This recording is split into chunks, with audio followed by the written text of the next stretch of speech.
வணக்கம் தலைவா, அனைவருக்கும் இனிய வணக்கம். இன்னைக்கு நம்ம இந்த ஒரு வீடியோவில் எதை பற்றி பார்க்க போகிறோம் அப்படின்னு பார்த்தீங்கன்னா, டிஆர்பி மற்றும் பள்ளி கல்வித்துறையில் வந்திருக்கு முக்கியமான தகவல்களை பற்றி இந்த ஒரு வீடியோவில் நம்ம பார்க்கலாம்.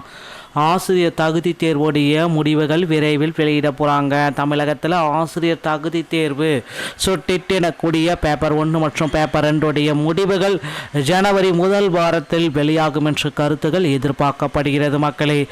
ஆசிரியர் தகுதி தேர்வை எழுதிட்டு வெயிட் பண்ணிட்டு இருக்க ஆசிரியர்களுக்கு ஒரு மகிழ்ச்சியான செய்தி. ஜனவரி முதல் வாரத்தில் இந்த ஆசிரியர் தகுதி தேர்வுடைய தேர்ச்சி முடிவுகள் வெளியாகும். ஆசிரியர் தகுதி தேர்வு தேர்ச்சி பெறுவதிலிருந்து சிறுபான்மை பள்ளிகளை சேர்ந்த 470 ஆசிரியர்களுக்கு விலக்களிச்சிருக்காங்க. அதுதான் நான் இப்போ உங்களுக்கு சொல்ல போகிறேங்க. ஆசிரியர் தகுதி தேர்வு தேர்ச்சி பெறுவதிலிருந்து சிறுபான்மை பள்ளிகளை சேர்ந்த 470 ஆசிரியர்களுக்கு விலக்களித்து தமிழக அரசு அரசாணை வெளியிட்டிருக்காங்க.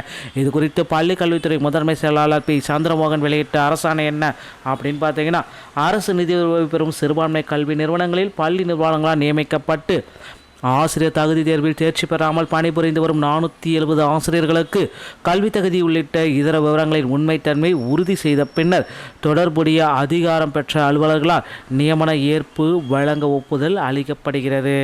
உச்சநீதிமன்றம் வழங்கிய ஆணையை கருத்தில் கொண்டு மாநில அரசின் தலைமை வழக்கறிஞரிடமிருந்து பெறப்பட்ட சட்ட கருத்தின் அடிப்படையிலும் தமிழ்நாடு தனியார் பள்ளிகள் ஒழுங்குபடுத்தும் விதிகள் 2023 நடைமுறைப்படுத்தப்பட்ட 13/12/2023க்கு முன்னர் அரசு நிதியுதவி பெறும் சிறுபான்மை பள்ளிகளில் ஆசிரியர் தகுதி தேர்வு தேர்ச்சி பெறாமல் பணிபுரிந்து வருவதற்கு நியமன ஒப்புதல் அளிக்க கோரி பள்ளிக்கல்வி இயக்குநரின் கருத்துருவை ஏற்று இந்த அரசாணையை வெளியிட்டிருக்காங்க.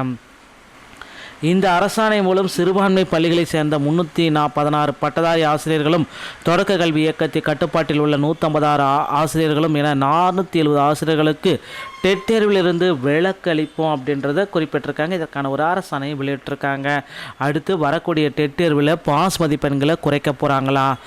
எல்லாருமே எதிர்பார்த்த மாதிரி மற்ற மாநிலங்களை ஒப்பிடும் வகையில் டெட் தேர்வில் பாஸ் மதிப்பெண்கள் தமிழகத்தில் 82 இருப்பதை 75 மாற்றணும்னு கோரிக்கை வைத்திருக்காங்க. பள்ளி கல்வித்துறை அமைச்சர்கிட்டையும் பார்த்திங்கன்னா மனுக்கள் பல ஆயிரம் மனுக்கள் கொடுக்கப்பட்டிருக்கு. அமைச்சரும் என்ன சொல்கிறாரு அப்படின்னு பார்த்தீங்கன்னா, விரைவில் உங்களுக்கு ஒரு நல்ல செய்தி ஆசிரியர் தேர்வு வாரியத்தின் மூலமாக வழங்கப்படும் அப்படின்றது அமைச்சர் சொல்லியிருக்காரு. எல்லாருமே எதிர்பார்த்த மாதிரி டெட் தேர்வில் பாஸ் மதிப்பெண்கள் பிசி எம்பிசி எஸ்சிக்கு எல்லாத்துக்குமே 75 மாற்றத்துக்கும் எஸ்டிக்கு தற்சமயம் 60 இருப்பதும் உறுதியளிக்கப்பாகுதுங்க.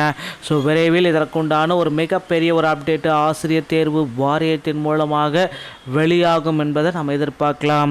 அடுத்து ஆசிரியர் தேர்வு வாரியத்தில் 145 கேள்விகள் தவறு அப்படின்னு குறிப்பிட்டு சொல்கிறாங்க. எந்த அளவுக்கு இதில் தவறு இருக்கும் அப்படின்றது யாராலையும் கெஸ் பண்ண முடிய பொறுத்து நம்ம பார்க்கலாம். ஆசிரியர் தேர்வு வாரியத்தில் அடுத்தடுத்த தகவல்கள் அனைத்துமே ரொம்ப இம்பார்ட்டண்ட்டாக கருதப்படுதுங்க. இந்த தகவல்கள் உங்களுக்கு ரொம்பவும் பயனுள்ளதாக இருக்கும் பட்சத்தில் நீங்கள் நம்முடைய சேனலை சப்ஸ்கிரைப் அண்ட் பெல்லை கிளிக் பண்ணி வச்சுக்கோங்க. மீண்டும் ஒரு நல்ல தகவலோடு நான் உங்களை சந்திக்கிறேன். நன்றி, வணக்கம், தேங்க்யூ.